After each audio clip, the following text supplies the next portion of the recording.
आपण पाहत आहात गलाई समाचार न्यूज। प्रश्नच विचारा म्हणजे बरोबर पडते। तुमचं नाव सांगा सांगतो। आणि कुठल्या कारणाने तुम्ही अर्ज भरलाय आणि कुठल्या पक्षाकडून? मी शेखर सोमनाथ निचळ, शिवसेना उद्धव बाळासाहेब ठाकरे पक्षातर्फे खरसुंडी जिल्हा परिषद गट सर्वसाधारण पडलेला आहे। या खरसुंडी जिल्हा परिषद गटातून मी उमेदवारी अर्ज दाखल केले।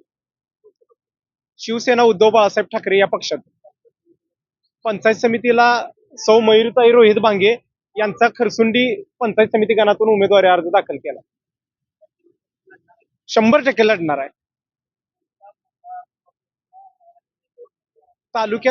तालुक्यातील सर्वात विकसित सर्वात अविकसित खरसुंडी जिल्हा परिषद गट मानला जातो।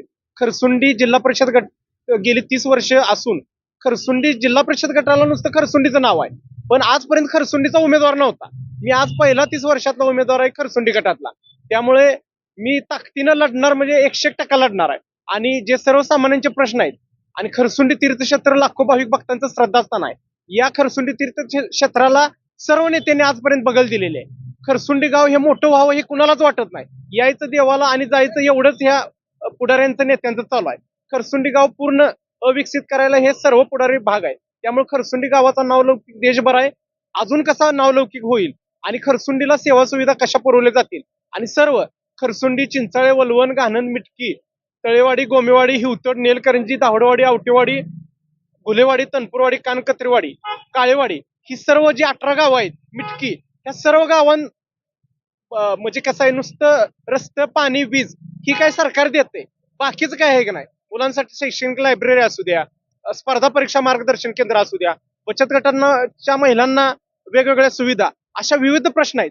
आम्ही जोमाने हे सगळे प्रश्न घेऊन या निवडणुकीत ताकदीने लढतोय। खरसुंडी जिल्हा परिषद गटात सर्वात महत्वाचा बेरोजगारीचा, तरुणांना नुसतं त्यांचा मतासाठी वापर करायचा, झेंडा घेऊन त्यांना फिरवायचं, झेंडा घ्यायचा, त्यांचा कार्यकर्त्यांनी ह्यांचा झेंडा घ्यायचा, परत त्या कार्यकर्त्याचा 5 वर्ष कोणी बघत नाही। आम्ही मोजकेच कार्यकर्ते आहे, आम्ही कोणत्याही कार्यकर्त्याचा वापर घेऊन फेकून द्या ही आमच्याकडे भावना नाही।